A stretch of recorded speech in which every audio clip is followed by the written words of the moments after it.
Ele vai falar sobre transtornos mentais, como toque, síndrome do pânico e outros.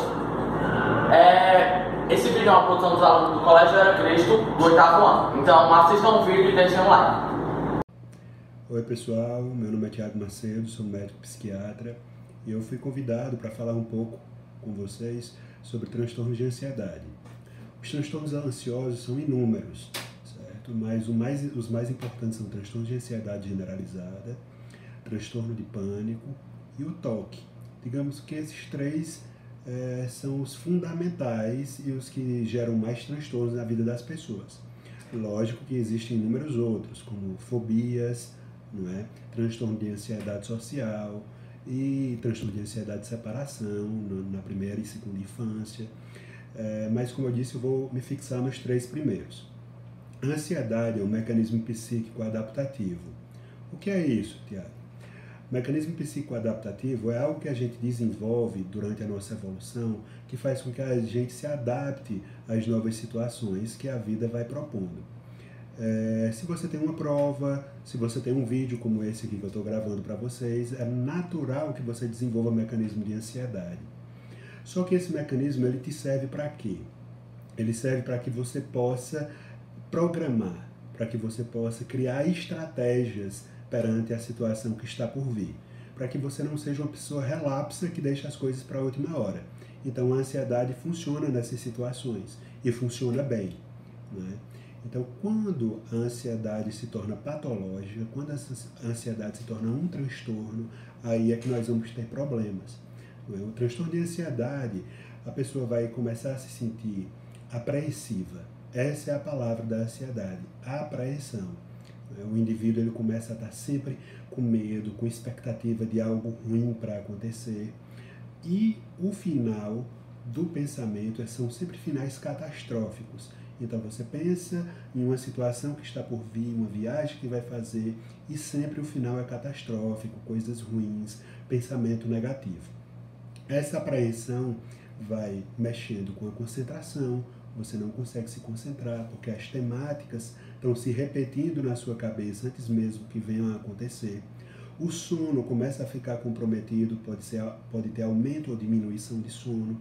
A diminuição é mais comum, porque no transtorno de ansiedade generalizada, os pensamentos ficam ruminando, você fica se repetindo os pensamentos à noite quando você deita, e isso dificulta o sono.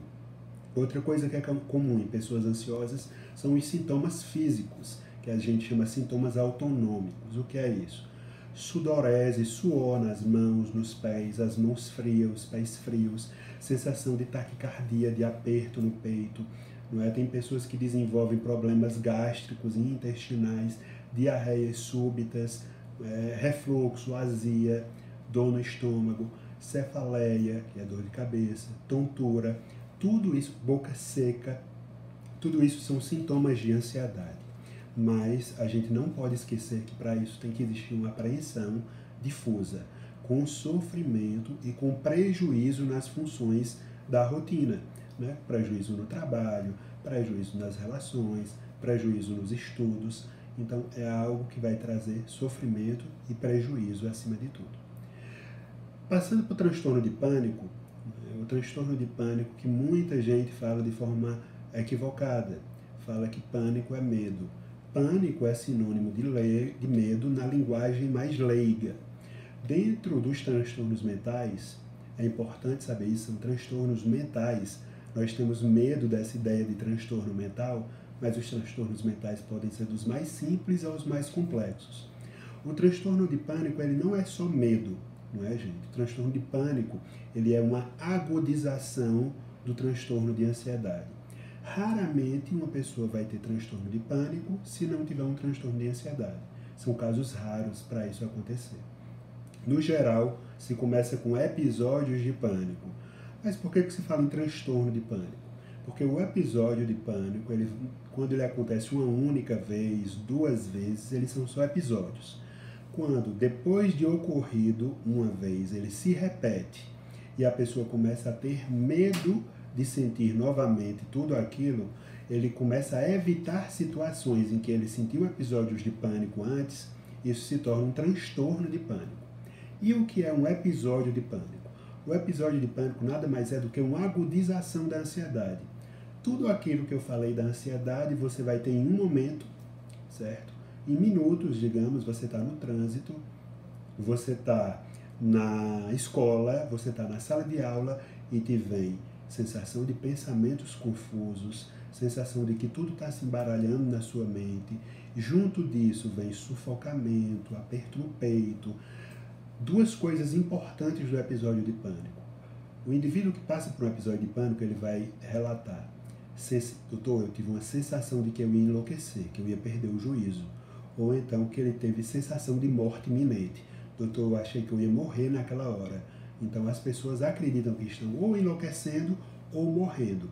Do tanto que isso mexe com o pensamento na hora. Ideias confusas, rápidas, conteúdos se misturando na cabeça. Aí junto disso vem aquilo que eu falei. Suor nas mãos, mãos pegajosas, às vezes sensação de náusea, tontura, fadiga, irritabilidade, você não aguenta a voz de alguém naquela hora. Mas isso, gente, é desesperador. Não é algo, às vezes eu falando, transmitido assim, não é como sentir. Se um dia você vier sentir um episódio de pânico, você vai lembrar dessas palavras. Ah, o Dr. Tiago disse que era desesperador. Então é isso que você vai perceber na hora, sensação de desespero, que ninguém consegue te acalmar, ninguém consegue te acalentar. Enquanto mais as pessoas vão estar falando contigo, mais você vai se sentir irritada e desesperada. É um transtorno, é um episódio, geralmente, um episódio de pânico, que faz muitas pessoas buscarem a urgência médica, às vezes acreditando que estão tendo um infarto ou um problema cardíaco de qualquer tipo, de tão agudo e de tão forte que é a sensação. Como eu já falei, eu vou frisar, isso é o episódio de pânico. O transtorno, quando acontece, quando esses episódios se repetem, geralmente 3 episódios em um mês ou mais, e depois do primeiro episódio ou do segundo, você começa a ficar apreensivo, achando que isso pode acontecer novamente, e isso vai te deixando disfuncional, com medo de sair de casa, com medo de dirigir, com medo de ir para a escola, acreditando que essas situações vão ser situações onde o episódio vai aparecer novamente. Outro tipo de transtorno de ansiedade que acontece muito, e é algo que eu tenho me preocupado bastante, é o TOC, transtorno obsessivo compulsivo. Gente, transtorno obsessivo compulsivo não é só ter manias. Não é? A gente não pode confundir toque com mania. Ah, minha mãe, meu irmão, meu pai tem mania de limpeza. Isso não é ter toque. Toque é um transtorno sério. Hoje, toque é tão sério que algumas classificações já separam ele como uma entidade à parte, como não sendo transtorno dos transtornos ansiosos. Mas a gente vai incluir ele aqui dentro. O toque, ele tem como base os rituais. Tá? Por que os rituais? São pensamentos obsessivos, ou seja, pensamentos que se repetem, que vêm à consciência sem o seu querer, sem o seu controle, tipo, eu não quero pensar nisso, mas o pensamento ali se repetindo em torno daquela temática. E as compulsões, que são os rituais. No geral, as compulsões servem para aliviar o pensamento obsessivo. E como é isso? Como é isso? O pensamento obsessivo, ele é perseverante, martela ali na sua cabeça, e você precisa tomar uma atitude para que aquele pensamento alivie. Não é? Então, por exemplo, simetria. Você tem que colocar os chinelos em linha reta do lado da sua cama, ou, se você não colocar em linha reta, algo ruim vai acontecer. Eu tenho que ir ver, doutor, a porta da minha casa se está fechada direitinho. Mas eu não vejo só uma vez. Isso é normal, a gente esquecer que está fechado e ir lá e verificar a porta. Outra coisa é você estar deitado à noite e 10 vezes durante a noite. Então, o transtorno obsessivo compulsivo, o TOC, ele tem 2 características importantes. Você gasta muito tempo com ele, certo? E ele torna a sua vida disfuncional. Imagine só uma dona de casa que lava a roupa e ela tem que estar a cada 10 minutos indo no varal ver se as roupas estão alinhadas. Não é? Então isso é muito disfuncional na vida da pessoa. Imagine uma pessoa que está o tempo todo com o pensamento de que é impura. né, de que vem pensamentos impuros, pensamentos às vezes até de conteúdos sexuais na cabeça dela, e ela precisa tomar banho várias vezes no dia para tentar aliviar aquela sensação de impureza. Isso é uma definição mais ampla do toque. Lógico que aqui para vocês eu estou tentando fazer um resumo de tudo, não é para a coisa não ficar tão detalhada e tão prolongada. Vale salientar também que o toque ele pode vir só com os pensamentos obsessivos ou só com os rituais compulsivos. E o que é que isso quer dizer? Só os pensamentos obsessivos são aqueles pensamentos que se repetem e você não tem controle. Pensamentos de agressão, que vem na sua cabeça e você não tem controle, traz angústia, traz sintomas de ansiedade. O pensamento é tão forte que você tenta tirar ele da sua consciência e já que você não consegue tirar, aquela angústia lhe toma, aquela sensação de impaciência, de inquietação, de desespero.